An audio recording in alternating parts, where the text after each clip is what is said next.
Hello friends, नमस्कार।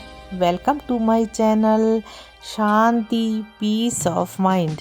दोस्तों, आज मैं सोमवार का सोम प्रदोष व्रत की कथा आपके पास लेकर आई हूँ। चलिए आप और हम मिलकर इसको सुनते हैं।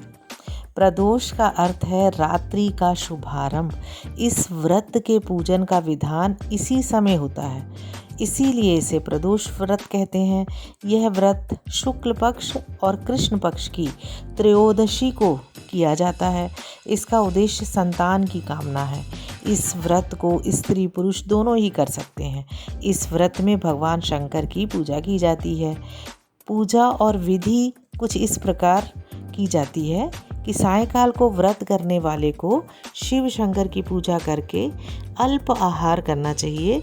और कृष्ण पक्ष का शनि प्रदोष विशेष पुण्यदायी होता है और शंकर जी का दिन सोमवार है और इसीलिए इस दिन पड़ने वाले प्रदोष को सोम प्रदोष कहलाता है। और प्रदोष व्रत के लिए श्रावण के प्रत्येक सोमवार का विशेष महत्व है। प्रदोष व्रत की कथा। प्राचीन काल में एक विधवा ब्राह्मणी थी। वह भिक्षा मांगकर अपना तथा अपने पुत्र का जीवन निर्वाह करती थी। वह प्रातः पुत्र को लेकर सुबह निकलती और रात को घर लौटती। वह ऋषियों की आज्ञा से शिव जी का प्रदोष व्रत भी करती थी।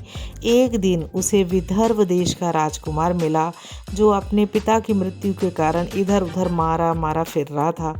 ब्राह्मणी को राजकुमार पर दया आ गई।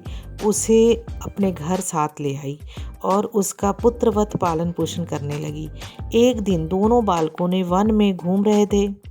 उन्होंने वहां गंधर्व कन्याओं को खेलते हुए देखा। तो ब्राह्मण कुमार तो घर लौट आया, परंतु राजकुमार अंशुमति नामक गंधर्व कन्या से बात करने लगा।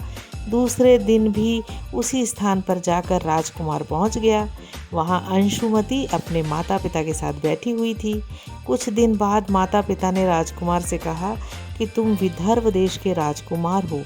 हम भगवान शंकर की आज्ञा से अंशुमति का विवाह तुम्हारे साथ कर देते हैं। फिर राजकुमार का विवाह अंशुमति से हो गया। उसने गंधर्व राजा की विशाल सेना लेकर विदर्भ पर अधिकार कर लिया और ब्राह्मण पुत्र को अपना मंत्री बना लिया। यथार्थ में यह सब ब्राह्मणी के प्रदोष व्रत का ही फल था। तभी से समाज में प्रदोष व्रत की महत्ता बढ़ गई। जय भोले बाबा। हाँ दोस्तों, अगर अभी तक आपने मेरे चैनल को सब्सक्राइब नहीं किया है तो सब्सक्राइब कीजिए, इसे लाइक कीजिए और दोस्तों में भी शेयर कीजिए, ताकि आपका जीवन सुख और समृद्धि से भरा रहे। Thank you.